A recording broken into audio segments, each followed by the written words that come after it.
Thank you very much. Further debate? The member for Lanark-Frontenac-Lennox and Addington. Thank you, Speaker. It's a pleasure to speak to Bill 21 today. It was also nice to see the former Deputy Premier of the province, George Smithman, here earlier this morning with a delegation of South Korean businessmen from Samsung and whatnot. I'm sure he's knocking on a few more doors around Queen's Park, looking to get a few more contracts signed up, even though he's no longer in the House permanently. Speaker, when this bill was introduced, we had a number of reservations. When this bill was originally introduced, before prorogation, we had a number of reservations of that bill. And as I mentioned when the minister first introduced the bill, that there's a good way to do public policy and there's a bad way. 15 months ago, the previous minister presented the previous bill and we criticized it and we had reservations about it. We brought forward points that demonstrated that the legislation was inconsistent with federal legislation. And it's nice to see that this minister, the new minister, not the new minister of the new government, the new minister of the old government, has listened to us and has taken those thoughtful recommendations and suggestions into account. And they did come back with a better bill, and of course they do deserve recognition for it. But there are a couple things in the bill that I think, I hope the minister will listen and the bureaucracy at the Ministry of Labour will listen. And that goes along what some have already suggested about the having to use it up in weeks instead of in more flexible daily periods. There's also a week in the bill is defined as 7 consecutive days starting on Sunday and ending on Saturday. And this is just a little bit of a legal technicality, but as you read through the bill, it suggests, doesn't suggest, it states very clearly, for example, if you had a child who died, your leave would come to an end in the week of your child's death. And that's, just think of it, and you have to end that leave. If your child did pass away on a Friday or Saturday, Saturday would be the last of your leave. So I think there's really important considerations that we provide some flexibility in what a week is and the terms and the criteria for this. I think it would be much better if we defined the week as any 7 consecutive days, or up to any 7 consecutive days. I think it would be far more beneficial. And Speaker, I failed to mention, I will be sharing my time with my Deputy Critic for Labour, a member for Chatham-Kent as well. So it's great to see the minister has listened, but they still need to do a far better job listening. Take, for example, the treatment that this government is now subjecting our independent contractors to with Bill 119. You know, just a couple weeks ago, we had over 500 construction contractors here at the legislature demonstrating and rallying against the new restrictions and costly burdens that this government has placed on independent construction contractors, forcing them to buy needless insurance, doing nothing to help their safety, actually doing everything to drive more people into the underground economy, and putting more people out of work. This is what this government is doing with Bill 119.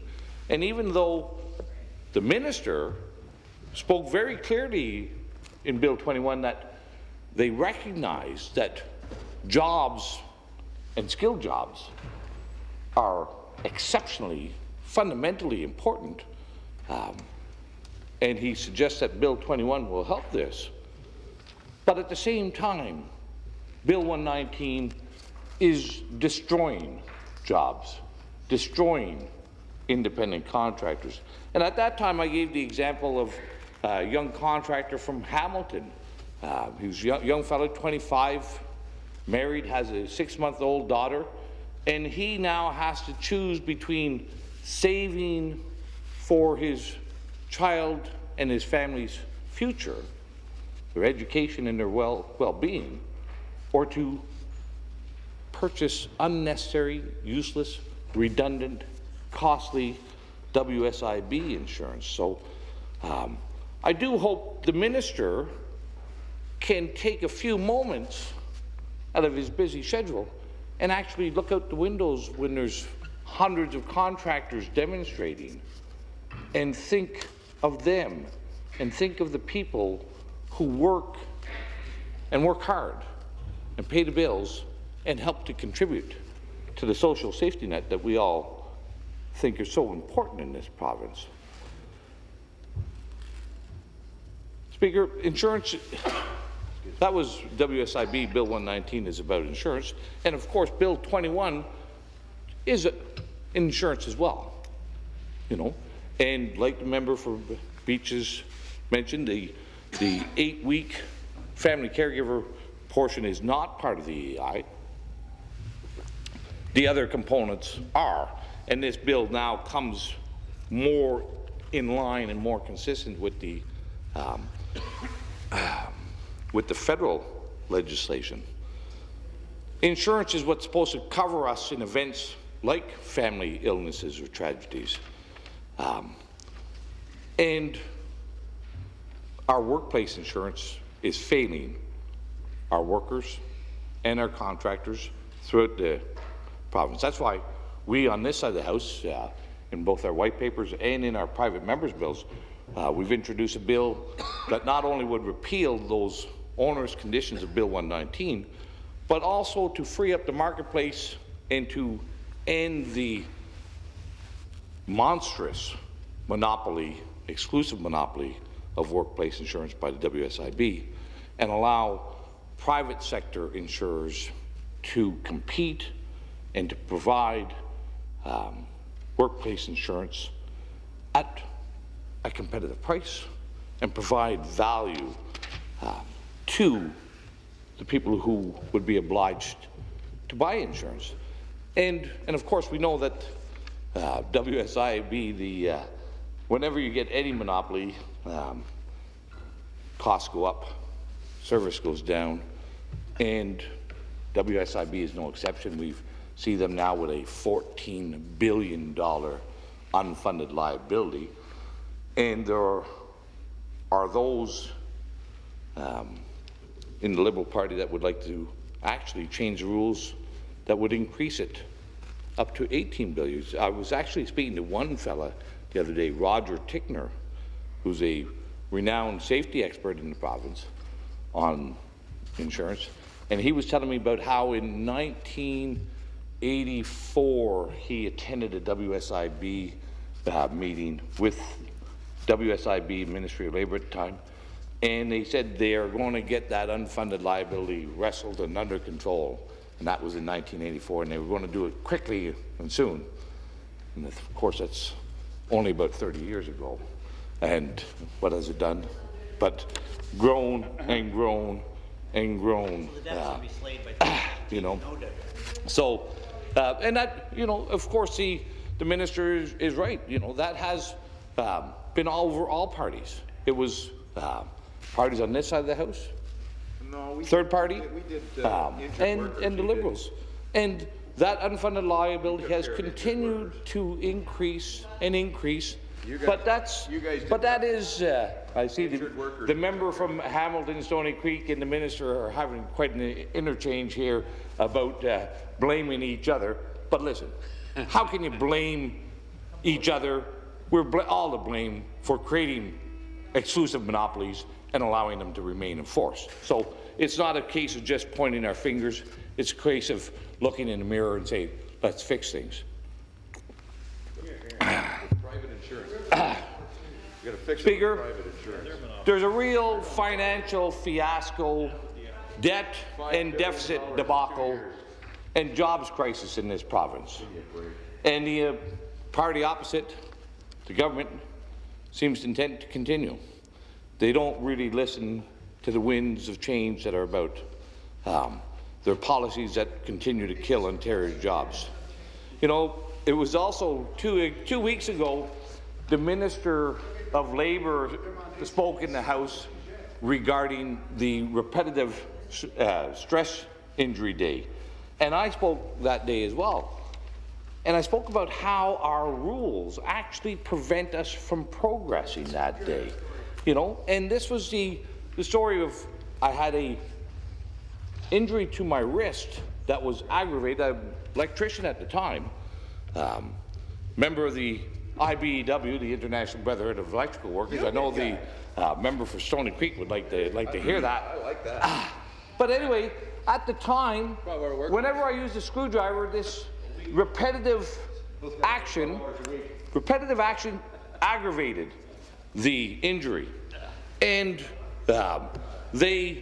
this is back in the Quality work. This is back in the 80s, early 80s, and the union's prescription or remedy to it was to go out and get an expensive wrist brace fashioned up, which cost a couple $100, $200. For carpal. I wanted to buy a battery drill.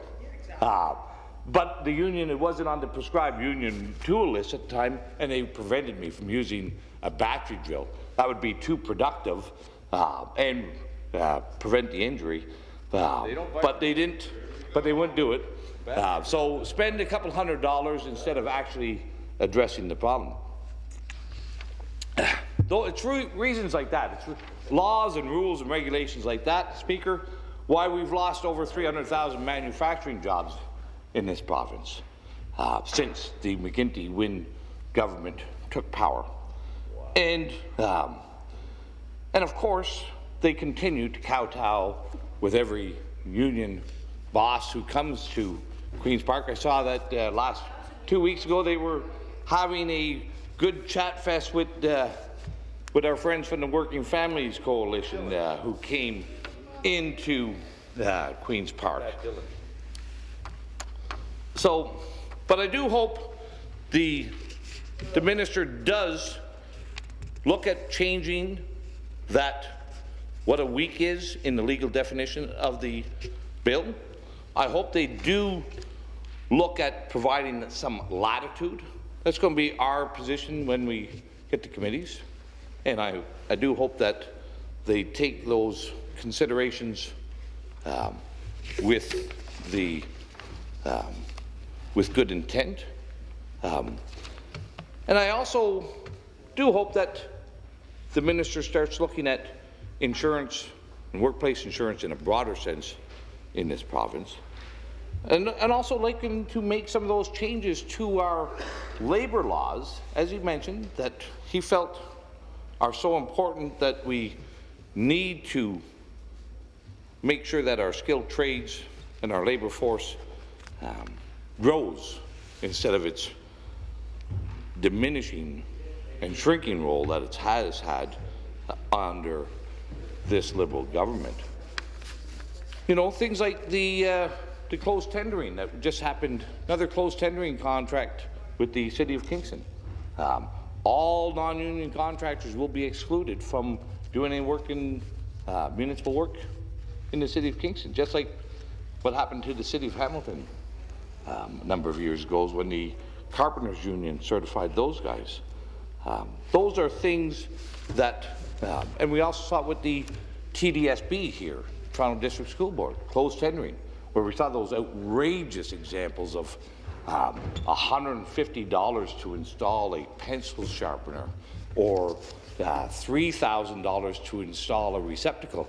Lord jumping, if I could have got those prices when I was an electrician, I would never have ever dreamed of becoming a politician, I'll tell you. $3,000 for a receptacle. You could afford that drill.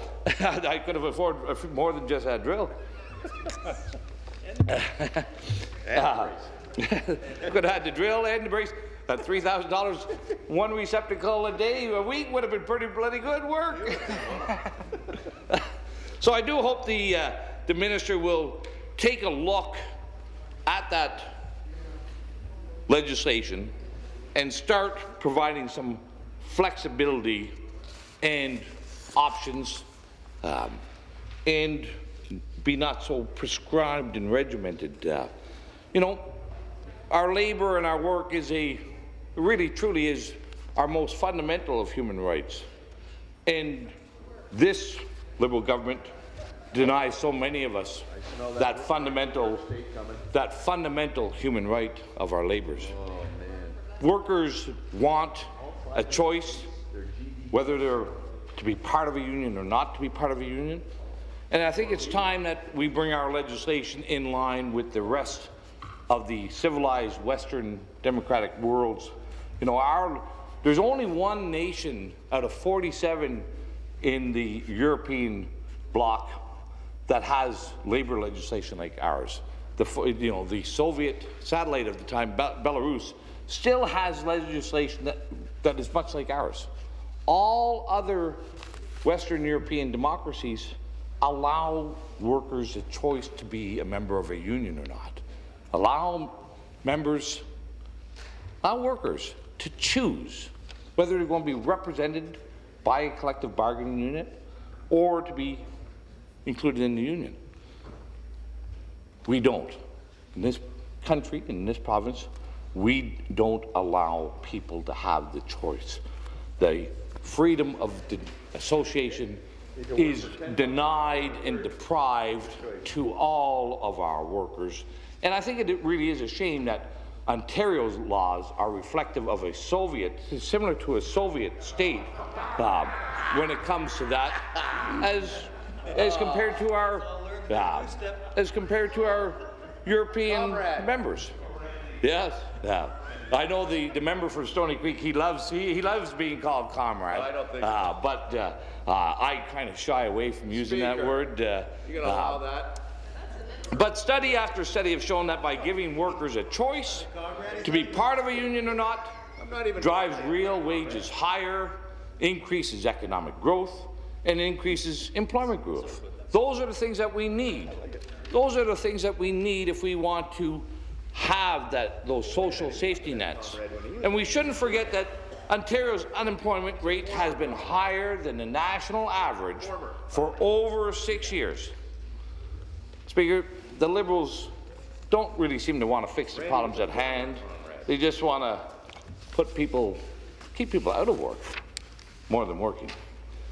But it was interesting 2 weeks ago when the Premier was going on, when we know about all this new government conversation from the government, even though, as a member from Beaches so clearly pointed out, it's all the same members. They've shuffled a few of the deck chairs, but there's nothing new about this government. They're still traveling in the same direction. And but now they're having conversations, and respectful conversations. Having conversations, but who are they having conversations with? Again, they're having conversations with the Working Families Coalition. They're not having any conversations with the people on Amherst Island who are furious with this Liberal government for imposing that ridiculous green energy industrial wind turbine project on them. There's been no discussion with the people of Amherst Island. They're not talking about the contract. I'm going to have to remind the member that we're discussing Bill 21, and I would ask him to bring his remarks back to the actual content of the bill. Thank you, Speaker. I thought you were all over it. I'll just finish that thought and then connect it up here. Where you going, comrade? The conversation. As the minister spoke, he said they've had all these conversations about people on the Family Caregiver Act. Now, I don't know if they have or they haven't. I know that they have made some changes. What is also clear is I know there's been lots of people wanting to converse with them over the Green Energy Act, and they haven't had a seat at the table. And there's been no repeal or any changes to the Green Energy Act by this supposedly new government. None whatsoever. So, Speaker, there are things that need to be done in Bill 21.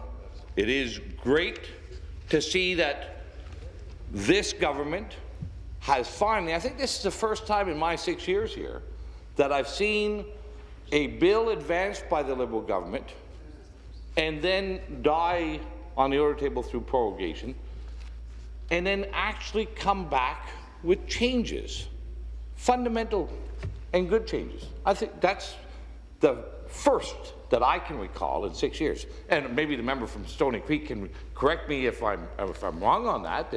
But it's I have seen some minor changes in the committee process, but typically, you know, we've seen this Liberal government just charge and ram straight ahead on their predetermined course. Come, well, I can't say that, or high water, there's a word in there I guess I can't say. But so it is, that is one thing, but I do believe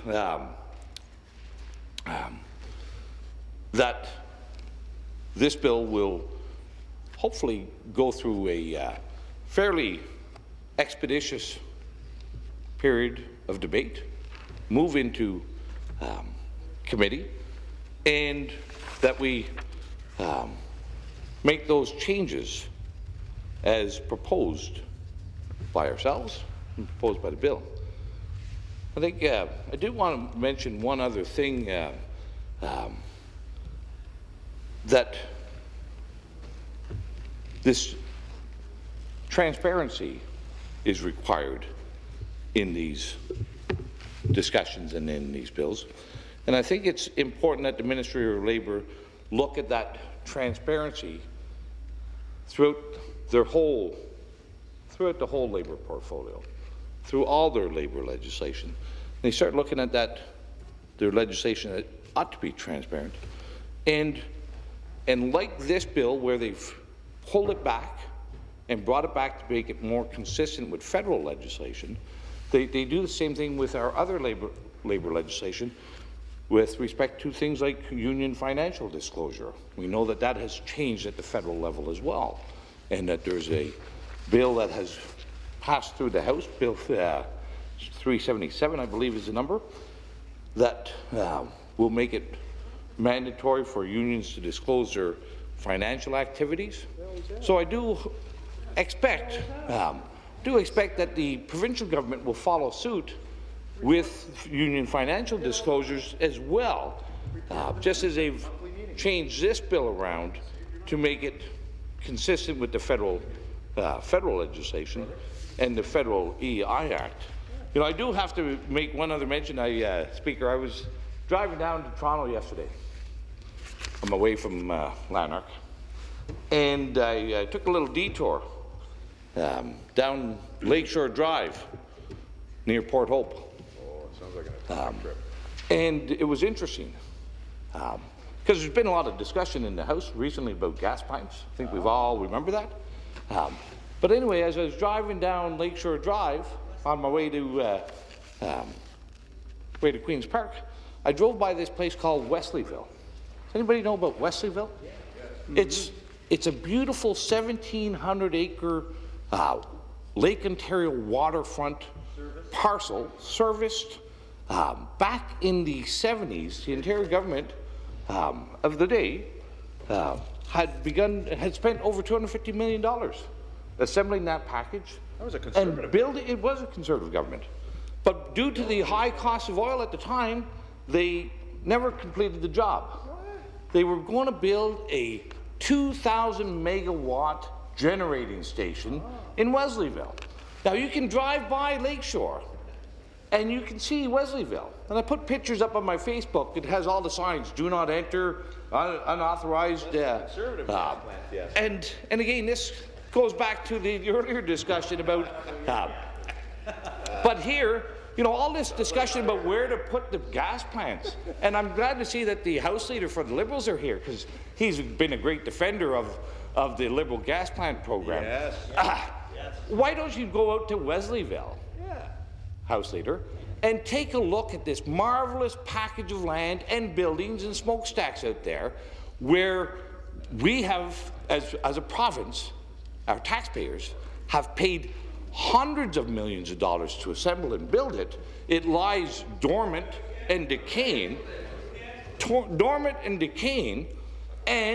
but it's a public asset that's been sitting for 40 years now. 40 years. I don't know how many millions of dollars we're spending to keep it there, with upgrade, with maintenance and stuff. Millions of dollars. Can you imagine how many people we could help provide on the Family Caregiver Act if we weren't wasting all our money, or so much of it, on these white elephants over on Lake Ontario, between Bowmanville and Port Hope. Take a drive between Bowmanville and Port Hope on Lake Shore Drive. I think you'll find it amazing. Speaker, there we have an asset that is not used, that's sitting dormant, and it's sat dormant through successive Conservative, Liberal, NDP governments, and it still sits today. Still sits today.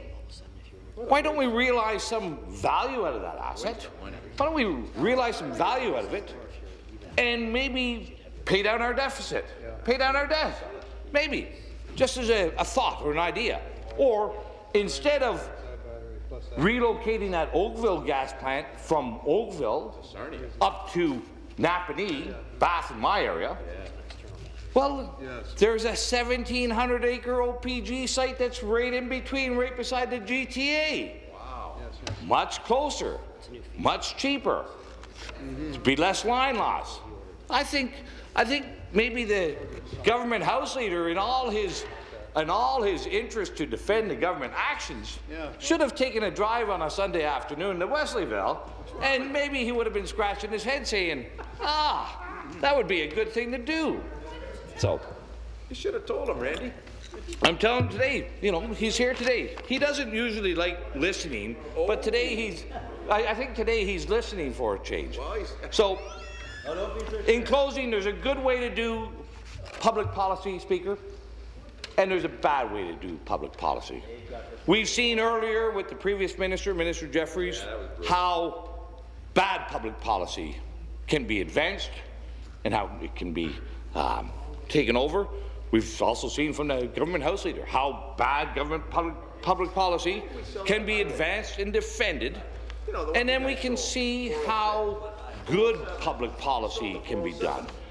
Good public policy does take consideration, does take an interest of the parties to actually be engaged in thoughtful discussion, not just pointing their fingers at one another, not just getting their backs up like the government House Leader does during the gas plants, but actually having a discussion and realizing what the best value is, how to achieve the best value for our taxpayers and our residents, how we can get the laws crafted in a way that provide latitude and discretion and to achieve the things that we would like to do. So this Bill 21 should serve as a bit of a lesson to the Minister of Labour. And I think what I can say in closing, I think, I know the Minister of Labour has been in the news somewhat of late. I think this bill, maybe he read it before he endorsed it this time around. So that's it. I'm glad to see that. And I think that's a good case in point for all Liberals, because I've seen it in the past. They obviously like endorsing things without actually reading or understanding them first. So anyway, I think this is some good lessons learned, and now I'm going to be glad to turn the floor over to my colleague from Chatham-Kent to finish off. Thank you very much. Here, here.